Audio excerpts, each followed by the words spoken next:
1984, George Orwell, Chapter 1. It was a bright, cold day in April, and the clocks were striking 13. Winston Smith, his chin nuzzled into his breast in an effort to escape the vile wind, slipped quickly through the glass doors of Victory Mansions, though not quickly enough to prevent a swirl of gritty dust from entering along with him. The hallway smelt of boiled cabbage and old rag mats. At one end of it, a coloured poster, too large for indoor display, had been tacked to the wall. It depicted simply an enormous face, more than a metre wide. The face of a man of about 45, with a heavy black moustache and ruggedly handsome features. Winston made for the stairs. It was no use trying the lift. Even at the best of times it was seldom working, and at present the electric current was cut off during daylight hours. It was part of the economy drive in preparation for Hate Week. The flat was 7 flights up, and Winston, who was 39 and had a varicose ulcer above his right ankle, went slowly, resting several times on the way.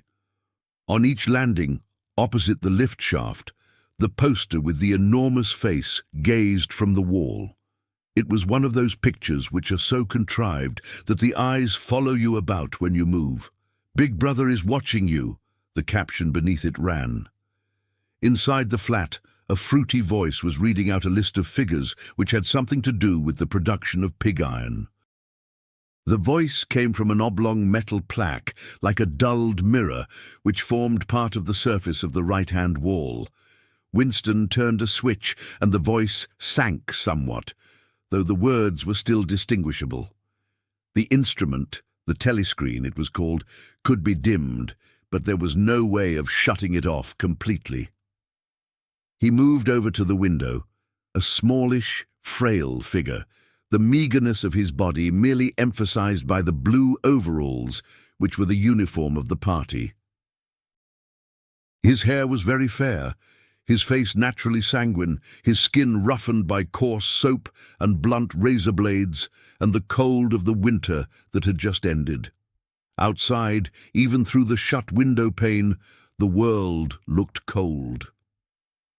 Down in the street, little eddies of wind were whirling dust and torn paper into spirals, and though the sun was shining and the sky a harsh blue, there seemed to be no colour in anything except the posters that were plastered everywhere. The black mustachioed face gazed down from every commanding corner. There was one on the house front immediately opposite. "Big Brother is watching you," the caption said, while the dark eyes looked deep into Winston's own. Down at street level, another poster, torn at one corner, flapped fitfully in the wind, alternately covering and uncovering the single word "Ingsoc." In the far distance, a helicopter skimmed down between the roofs, hovered for an instant like a bluebottle, and darted away again with a curving flight. It was the police patrol, snooping into people's windows. The patrols did not matter, however. Only the thought police mattered. Behind Winston's back, the voice from the telescreen was still babbling away about pig iron and the over-fulfillment of the 9th three-year plan. The telescreen received and transmitted simultaneously. Any sound that Winston made, above the level of a very low whisper, would be picked up by it, moreover.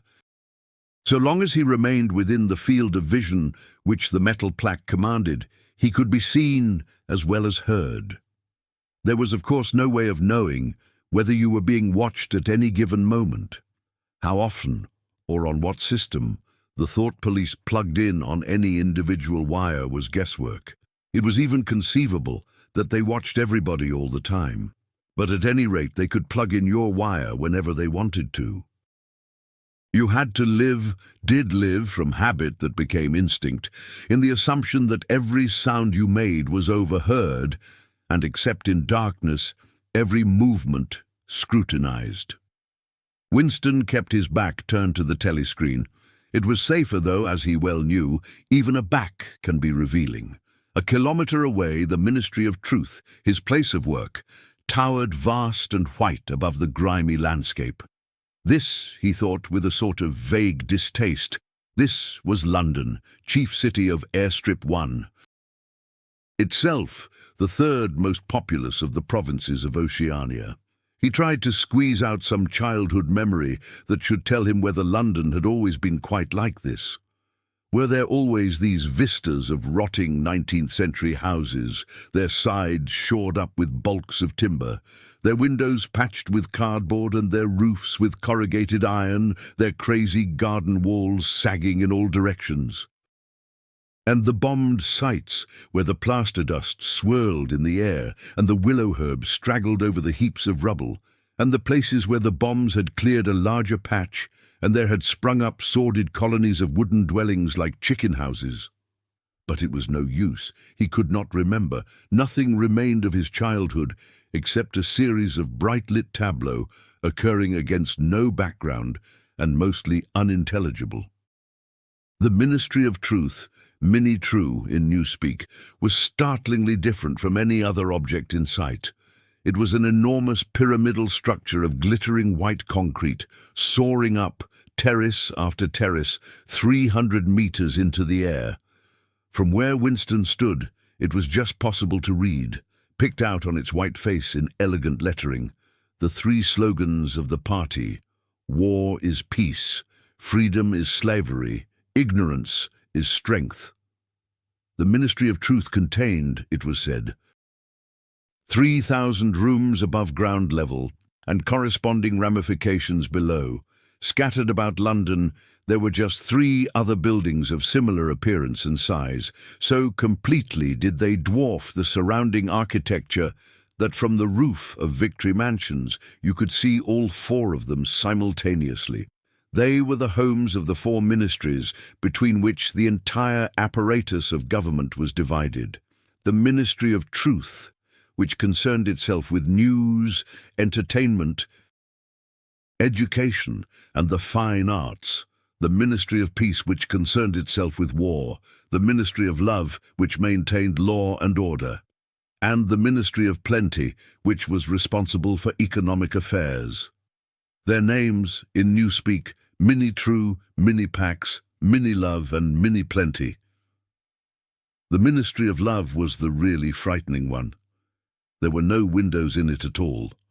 Winston had never been inside the Ministry of Love, nor within half a kilometre of it. It was a place impossible to enter except on official business, and then only by penetrating through a maze of barbed wire entanglements, steel doors, and hidden machine gun nests. Even the streets leading up to its outer barriers were roamed by gorilla-faced guards in black uniforms, armed with jointed truncheons. Winston turned round abruptly. He had set his features into the expression of quiet optimism which it was advisable to wear when facing the telescreen. He crossed the room into the tiny kitchen. By leaving the ministry at this time of day, he had sacrificed his lunch in the canteen, and he was aware that there was no food in the kitchen except a hunk of dark-coloured bread, which had got to be saved for tomorrow's breakfast. He took down from the shelf a bottle of colourless liquid with a plain white label marked Victory Gin. It gave off a sickly, oily smell, as of Chinese rice spirit. Winston poured out nearly a teacupful, nerved himself for a shock, and gulped it down like a dose of medicine. Instantly his face turned scarlet and the water ran out of his eyes. The stuff was like nitric acid. And moreover, in swallowing it, one had the sensation of being hit on the back of the head with a rubber club. The next moment, however, the burning in his belly died down, and the world began to look more cheerful. He took a cigarette from a crumpled packet marked Victory Cigarettes and incautiously held it upright. Whereupon the tobacco fell out onto the floor. With the next, he was more successful. He went back to the living room and sat down at a small table that stood to the left of the telescreen. From the table drawer, he took out a pen holder, a bottle of ink, and a thick, quarto-sized blank book with a red back and a marbled cover. For some reason, the telescreen in the living room was in an unusual position.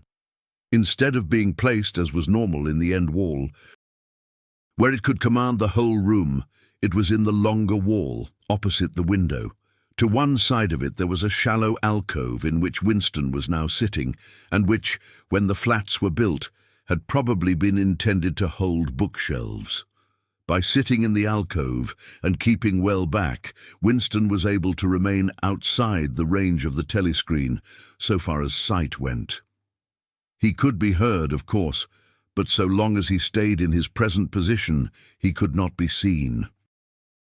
It was partly the unusual geography of the room that had suggested to him the thing that he was now about to do. But it had also been suggested by the book that he had just taken out of the drawer. It was a peculiarly beautiful book. Its smooth, creamy paper, a little yellowed by age, was of a kind that had not been manufactured for at least 40 years past. He could guess, however, that the book was much older than that.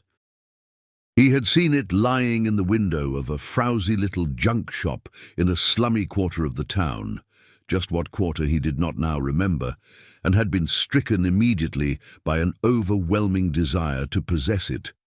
Party members were supposed not to go into ordinary shops, dealing on the free market it was called, but the rule was not strictly kept, because there were various things, such as shoelaces and razor blades, which it was impossible to get hold of in any other way.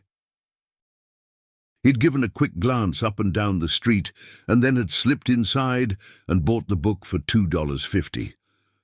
At the time, he was not conscious of wanting it for any particular purpose.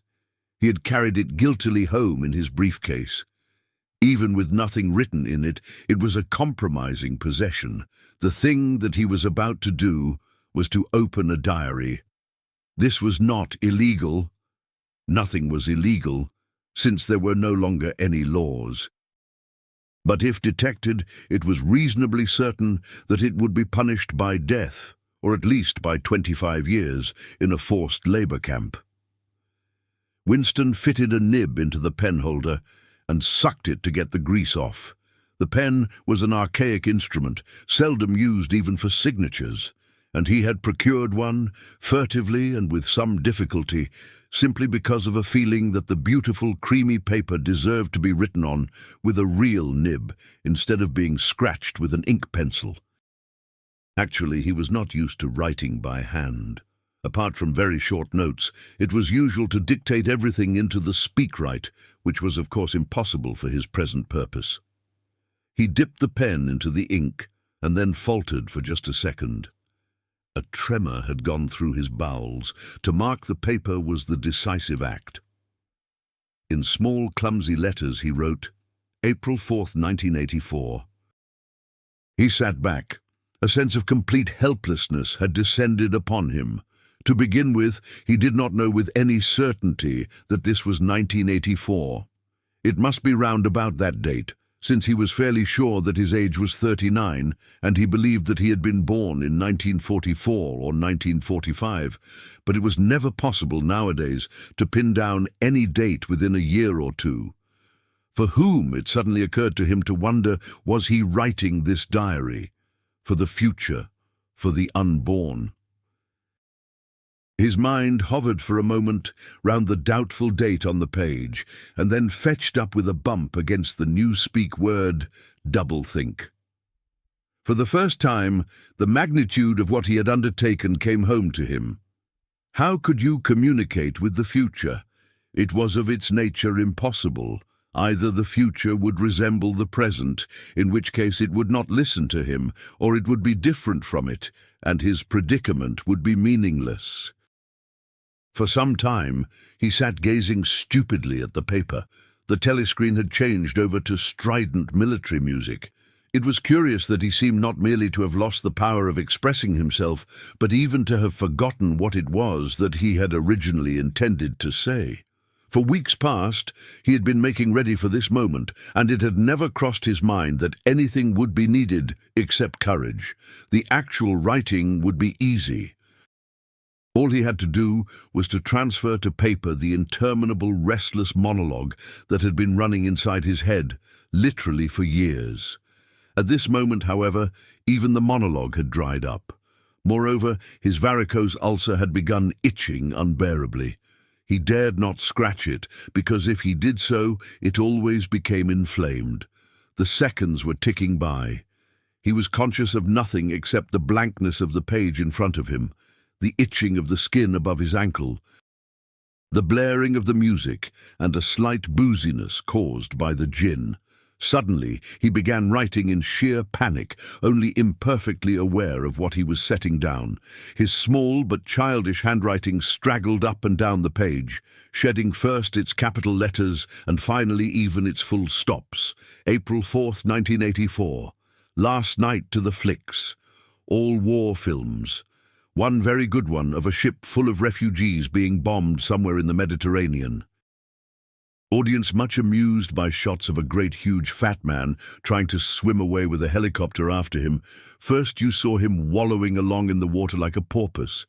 Then you saw him through the helicopter's gun sights. Then he was full of holes, and the sea round him turned pink, and he sank as suddenly as though the holes had let in the water, audience shouting with laughter when he sank. Then you saw a lifeboat full of children with a helicopter hovering over it. There was a middle-aged woman, might have been a Jewess, sitting up in the bow with a little boy about 3 years old in her arms. Little boy screaming with fright and hiding his head between her breasts as if he was trying to burrow right into her, and the woman putting her arms round him and comforting him, although she was blue with fright herself, all the time covering him up as much as possible, as if she thought her arms could keep the bullets off him. Then the helicopter planted a 20-kilo bomb in among them. Terrific flash, and the boat went all to matchwood. Then there was a wonderful shot of a child's arm going up, right up into the air. A helicopter with a camera in its nose must have followed it up, and there was a lot of applause from the party seats. But a woman down in the prole part of the house suddenly started kicking up a fuss and shouting, "They didn't ought to have showed it not in front of kids. They didn't, it ain't right not in front of kids, it ain't, until the police turned her out. I don't suppose anything happened to her. Nobody cares what the proles say. Typical prole reaction, they never." Winston stopped writing, partly because he was suffering from cramp. He did not know what had made him pour out this stream of rubbish. But the curious thing was that while he was doing so, a totally different memory had clarified itself in his mind, to the point where he almost felt equal to writing it down. It was, he now realized, because of this other incident that he had suddenly decided to come home and begin the diary today. It had happened that morning at the ministry, if anything so nebulous could be said to happen. It was nearly 1100, and in the records department, where Winston worked, they were dragging the chairs out of the cubicles and grouping them in the center of the hall opposite the big telescreen. In preparation for the 2 minutes hate, Winston was just taking his place in one of the middle rows when 2 people whom he knew by sight but had never spoken to came unexpectedly into the room. One of them was a girl whom he often passed in the corridors. He did not know her name, but he knew that she worked in the fiction department, presumably, since he had sometimes seen her with oily hands and carrying a spanner, she had some mechanical job on one of the novel-writing machines. She was a bold-looking girl of about 27, with thick hair, a freckled face, and swift athletic movements. A narrow scarlet sash, emblem of the Junior Anti-Sex League, was wound several times round the waist of her overalls, just tightly enough to bring out the shapeliness of her hips. Winston had disliked her from the very first moment of seeing her. He knew the reason. It was because of the atmosphere of hockey fields and cold baths and community hikes and general clean-mindedness which she managed to carry about with her. He disliked nearly all women, and especially the young and pretty ones. It was always the women, and above all the young ones, who were the most bigoted adherents of the party, the swallowers of slogans, the amateur spies and nosers out of unorthodoxy. But this particular girl gave him the impression of being more dangerous than most. Once when they passed in the corridor, she gave him a quick sidelong glance which seemed to pierce right into him, and for a moment had filled him with black terror. The idea had even crossed his mind that she might be an agent of the thought police.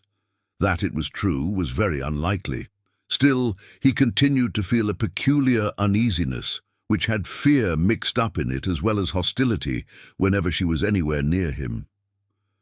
The other person was a man named O'Brien, a member of the inner party and holder of some post so important and remote that Winston had only a dim idea of its nature. A momentary hush passed over the group of people round the chairs as they saw the black overalls of an inner party member approaching. O'Brien was a large, burly man with a thick neck and a coarse, humorous, brutal face. In spite of his formidable appearance, he had a certain charm of manner. He had a trick of resettling his spectacles on his nose, which was curiously disarming, in some indefinable way, curiously civilized. It was a gesture which, if anyone had still thought in such terms, might have recalled an 18th-century nobleman offering his snuff-box. Winston had seen O'Brien perhaps a dozen times in almost as many years. He felt deeply drawn to him, and not solely because he was intrigued by the contrast between O'Brien's urbane manner and his prize-fighter's physique. Much more it was because of a secretly held belief, or perhaps not even a belief, merely a hope, that O'Brien's political orthodoxy was not perfect. Something in his face suggested it irresistibly, and again, perhaps it was not even unorthodoxy that was written in his face, but simply intelligence. But at any rate, he had the appearance of being a person that you could talk to if somehow you could cheat the telescreen and get him alone. Winston had never made the smallest effort to verify this guess. Indeed, there was no way of doing so. At this moment, O'Brien glanced at his wristwatch, saw that it was nearly 1100, and evidently decided to stay in the records department until the 2 minutes hate was over. He took a chair in the same row as Winston, a couple of places away. A small, sandy-haired woman who worked in the next cubicle to Winston was between them. The girl with dark hair was sitting immediately behind. The next moment, a hideous, grinding speech, as of some monstrous machine running without oil, burst from the big telescreen at the end of the room. It was a noise that set one's teeth on edge and bristled the hair at the back of one's neck. The hate had started. As usual, the face of Emmanuel Goldstein, the enemy of the people, had flashed onto the screen. There were hisses here and there among the audience. The little sandy-haired woman gave a squeak of mingled fear and disgust. Goldstein was the renegade and backslider who once, long ago, how long ago nobody quite remembered, had been one of the leading figures of the party, almost on a level with Big Brother himself, and then had engaged in counter-revolutionary activities, had been condemned to death, and had mysteriously escaped and disappeared. The programs of the 2 minutes hate varied from day to day, but there was none in which Goldstein was not the principal figure. He was the primal traitor, the earliest defiler of the party's purity. All subsequent crimes against the party, all treacheries, acts of sabotage, heresies, deviations, sprang directly out of his teaching. Somewhere or other he was still alive and hatching his conspiracies, perhaps somewhere beyond the sea under the protection of his foreign paymasters, perhaps even, so it was occasionally rumored, in some hiding place in Oceania itself. Winston's diaphragm was constricted. He could never see the face of Goldstein without a painful mixture of emotions. It was a lean, Jewish face, with a great fuzzy aureole of white hair and a small goatee beard. A clever face, and yet somehow inherently despicable, with a kind of senile silliness in the long, thin nose, near the end of which a pair of spectacles was perched. It resembled the face of a sheep, and the voice, too, had a sheep-like quality. Goldstein was delivering his usual venomous attack upon the doctrines of the party, an attack so exaggerated and perverse that a child should have been able to see through it.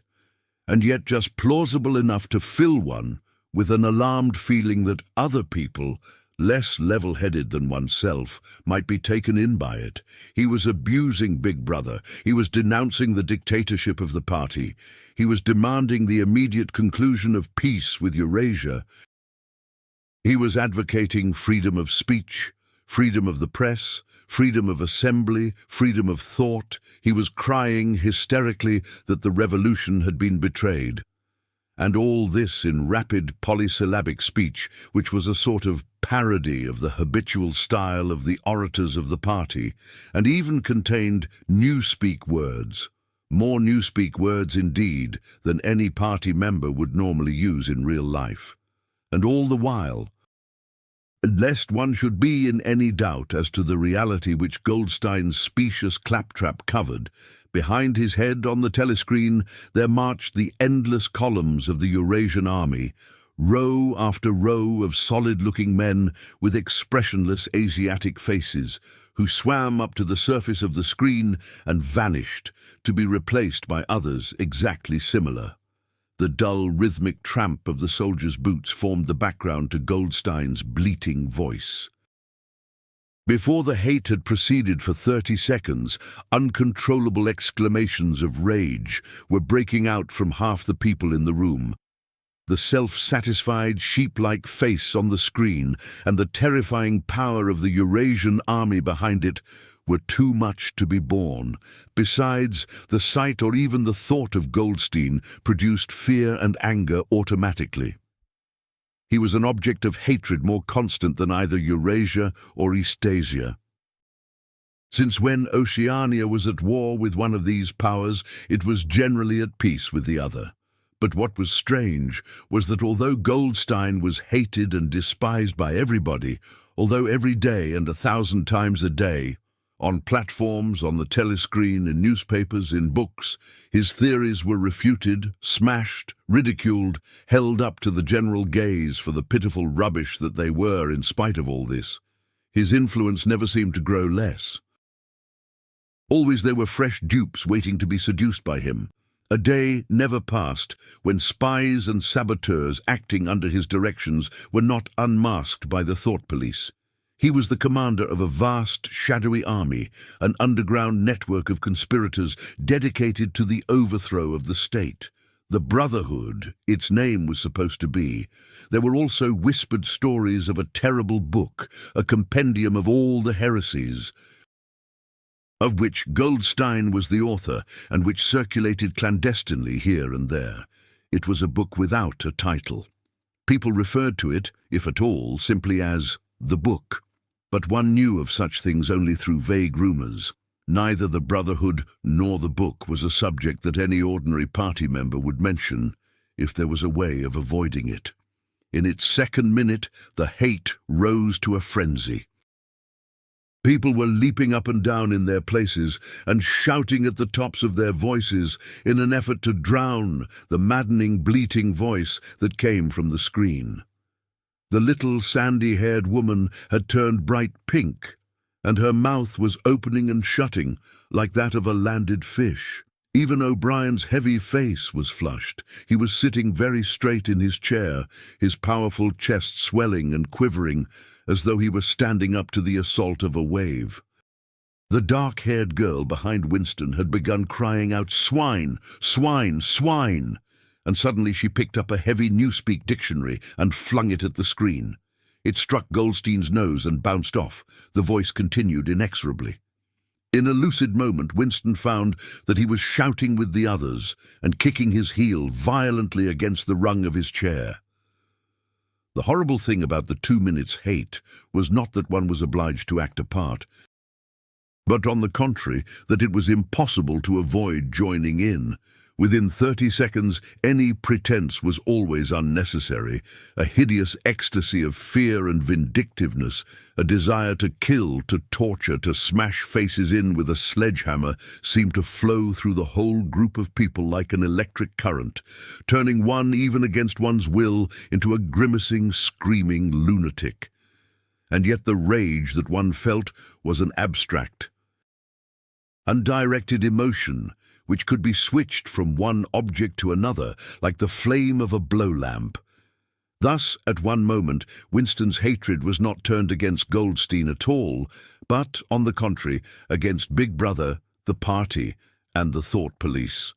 And at such moments his heart went out to the lonely, derided heretic on the screen, sole guardian of truth and sanity in a world of lies. And yet, the very next instant he was at one with the people about him, and all that was said of Goldstein seemed to him to be true. At those moments, his secret loathing of Big Brother changed into adoration, and Big Brother seemed to tower up, an invincible, fearless protector, standing like a rock against the hordes of Asia, and Goldstein, in spite of his isolation, his helplessness, and the doubt that hung about his very existence, seemed like some sinister enchanter, capable by the mere power of his voice of wrecking the structure of civilization. It was even possible at moments to switch one's hatred this way or that by a voluntary act. Suddenly, by the sort of violent effort with which one wrenches one's head away from the pillow in a nightmare, Winston succeeded in transferring his hatred from the face on the screen to the dark-haired girl behind him. Vivid, beautiful hallucinations flashed through his mind. He would flog her to death with a rubber truncheon. He would tie her naked to a stake and shoot her full of arrows like St. Sebastian. He would ravish her and cut her throat at the moment of climax. Better than before, moreover, he realized why it was that he hated her. He hated her because she was young and pretty and sexless, because he wanted to go to bed with her and would never do so, because round her sweet, supple waist, which seemed to ask you to encircle it with your arm, there was only the odious scarlet sash. Aggressive symbol of chastity, the hate rose to its climax. The voice of Goldstein had become an actual sheep's bleat, and for an instant the face changed into that of a sheep. Then the sheep face melted into the figure of a Eurasian soldier who seemed to be advancing, huge and terrible, his submachine gun roaring and seeming to spring out of the surface of the screen, so that some of the people in the front row actually flinched backwards in their seats. But in the same moment, drawing a deep sigh of relief from everybody, the hostile figure melted into the face of Big Brother, black-haired, black-mustachioed, full of power and mysterious calm, and so vast that it almost filled up the screen. Nobody heard what Big Brother was saying. It was merely a few words of encouragement, the sort of words that are uttered in the din of battle, not distinguishable individually, but restoring confidence by the fact of being spoken. Then the face of Big Brother faded away again, and instead the three slogans of the party stood out in bold capitals. War is peace, freedom is slavery, ignorance is strength. But the face of Big Brother seemed to persist for several seconds on the screen, as though the impact that it had made on everyone's eyeballs was too vivid to wear off immediately. The little sandy-haired woman had flung herself forward over the back of the chair in front of her. With a tremulous murmur that sounded like, "My Saviour," she extended her arms towards the screen. Then she buried her face in her hands. It was apparent that she was uttering a prayer. At this moment, the entire group of people broke into a deep, slow, rhythmical chant of "B-B-B-B," over and over again, very slowly, with a long pause between the first B and the second, a heavy, murmurous sound, somehow curiously savage, in the background of which one seemed to hear the stamp of naked feet and the throbbing of tom-toms. For perhaps as much as 30 seconds they kept it up. It was a refrain that was often heard in moments of overwhelming emotion. Partly, it was a sort of hymn to the wisdom and majesty of Big Brother, but still more it was an act of self-hypnosis, a deliberate drowning of consciousness by means of rhythmic noise. Winston's entrails seemed to grow cold. In the 2 minutes' hate, he could not help sharing in the general delirium, but this subhuman chanting of "B-B-B, B-B," always filled him with horror. Of course he chanted with the rest. It was impossible to do otherwise. To dissemble your feelings, to control your face, to do what everyone else was doing, was an instinctive reaction. But there was a space of a couple of seconds during which the expression of his eyes might conceivably have betrayed him. And it was exactly at this moment that the significant thing happened, if indeed it did happen. Momentarily he caught O'Brien's eye. O'Brien had stood up. He had taken off his spectacles and was in the act of resettling them on his nose with his characteristic gesture. But there was a fraction of a second when their eyes met, and for as long as it took to happen, Winston knew, yes, he knew, that O'Brien was thinking the same thing as himself. An unmistakable message had passed. It was as though their two minds had opened, and the thoughts were flowing from one into the other through their eyes. "I am with you," O'Brien seemed to be saying to him. "I know precisely what you are feeling. I know all about your contempt, your hatred, your disgust, but don't worry, I'm on your side." And then the flash of intelligence was gone, and O'Brien's face was as inscrutable as everybody else's. That was all, and he was already uncertain whether it had happened. Such incidents never had any sequel. All that they did was to keep alive in him the belief or hope that others besides himself were the enemies of the party. Perhaps the rumors of vast underground conspiracies were true after all. Perhaps the Brotherhood really existed.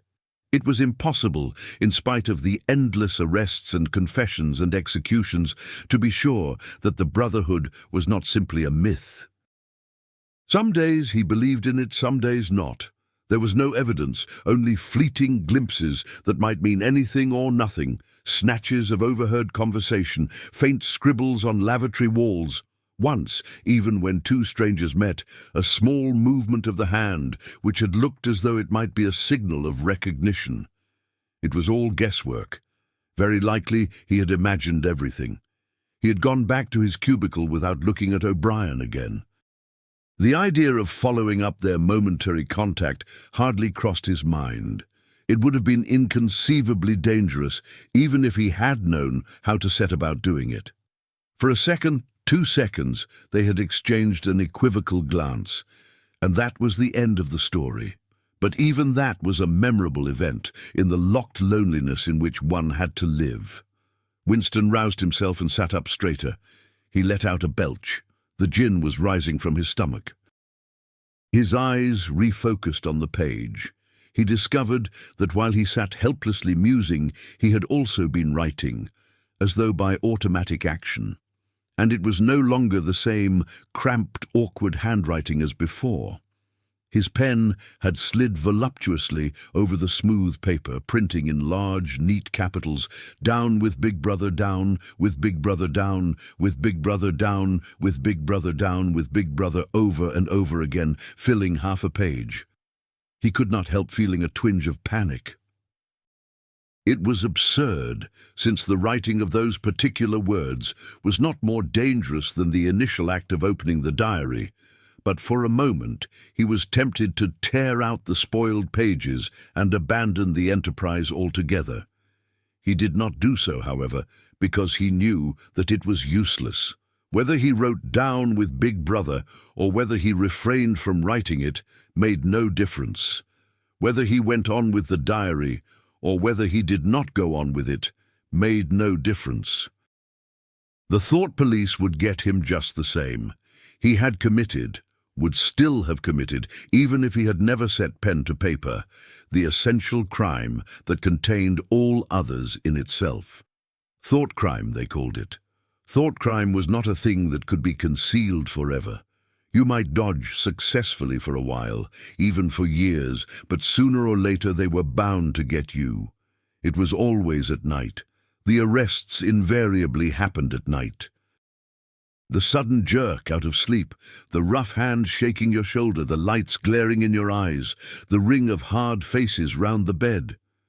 In the vast majority of cases there was no trial, no report of the arrest. People simply disappeared, always during the night. Your name was removed from the registers. Every record of everything you had ever done was wiped out. Your one-time existence was denied and then forgotten. You were abolished, annihilated, vaporized was the usual word. For a moment he was seized by a kind of hysteria.